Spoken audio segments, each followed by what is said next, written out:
Assalamualaikum warahmatullahi wabarakatuh. Selamat datang di video pembelajaran sejarah Indonesia yang berjudul Peran Indonesia dalam Perdamaian Dunia. Video ini disusun oleh Aisyah Ratu Soleha, kelas 12 MIPA, siswa SMA Negeri 1 Tebo, dengan guru pembimbing Irma Suryani, SPB. Baiklah, kita masuk ke pendahuluan. Salah satu tujuan nasional Indonesia sebagaimana tercantum dalam alinea keempat pembukaan Undang-Undang Dasar Negara Republik Indonesia tahun 1945 adalah ikut melaksanakan ketertiban dunia yang berdasarkan kemerdekaan, perdamaian abadi, dan keadilan sosial. Artinya, bangsa Indonesia harus senantiasa berperan serta dalam menciptakan perdamaian dunia. Berikut adalah peran Indonesia dalam menjaga perdamaian dunia.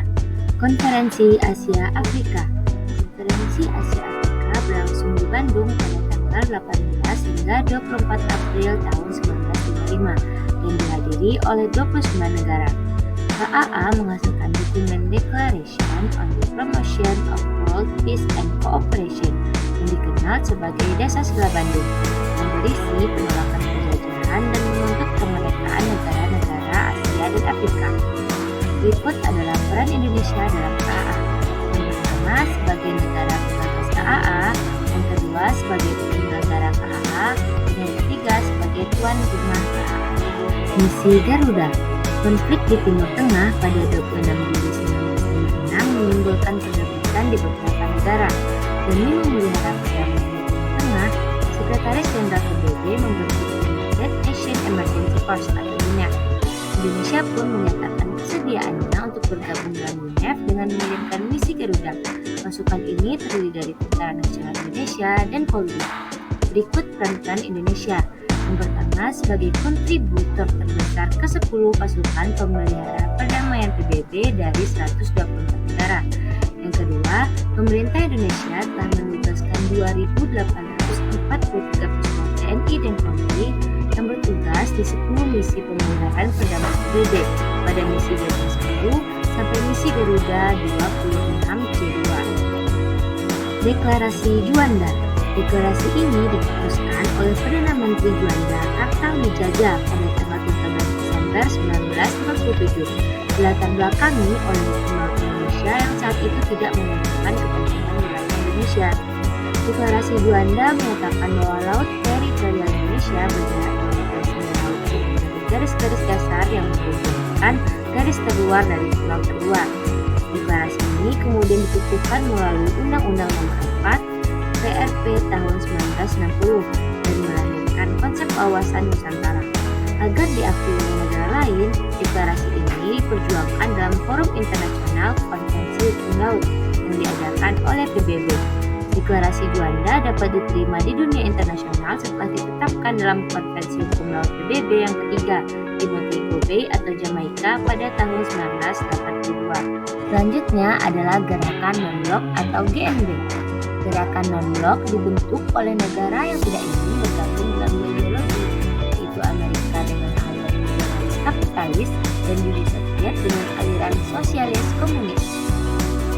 Peran Indonesia dalam gerakan non-blok yaitu sebagai salah satu negara pendiri GNB, sebagai salah satu negara pemegang pada KTT GNB yang pertama, dan menjadi ketua dan penyelenggara KTT GNB 10 yang berlangsung pada 1 hingga 3 September 1992 di Jakarta dan Bogor. ASEAN.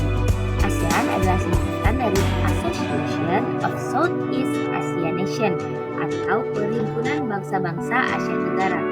Berdirinya organisasi ini dilatar belakangi oleh letak geografis, kepentingan nasional, persamaan nasib, dan kebudayaan negara-negara Asia Tenggara. Berikut adalah peran Indonesia dalam organisasi ini. Yang pertama, sebagai salah satu negara yang mempelopori berdirinya ASEAN. Yang kedua, sebagai penyelenggara KTT ASEAN pertama yang diadakan di Bali pada tanggal 23 hingga 25 Februari 1976. Sebagai penengah di negara-negara Asia Tenggara.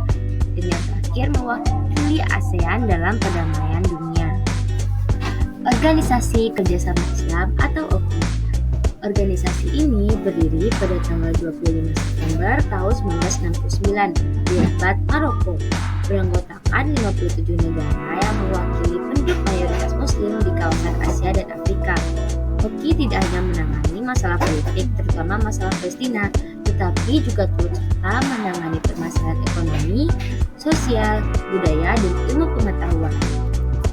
Peran Indonesia dalam organisasi OKI yaitu yang memfasilitasi upaya penyelesaian konflik, memberi dukungan bagi berdirinya negara Palestina yang ingin merdeka, dan Indonesia juga aktif dalam memperkenalkan Islam sebagai agama yang menjunjung tinggi perdamaian dan toleransi. Yang terakhir adalah Jakarta Informal Meeting atau JIM. Jakarta Informal Meeting dilakukan sebagai salah satu bentuk upaya penyelesaian konflik yang terjadi antara negara Vietnam dan Kamboja. Peran Indonesia pada JIM adalah sebagai pelaksana JIM sebanyak 3 kali yang telah menghasilkan berbagai kebijakan. Dan Indonesia mengambil peran dalam mengirimkan pasukan kontingen Garuda ke-12A hingga 12D untuk menjaga transisi pemerintahan di Kamboja. Itulah peran-peran Indonesia dalam menjaga perdamaian dunia. Mohon maaf atas segala kesalahan dan terima kasih atas perhatiannya. Wassalamualaikum warahmatullahi wabarakatuh.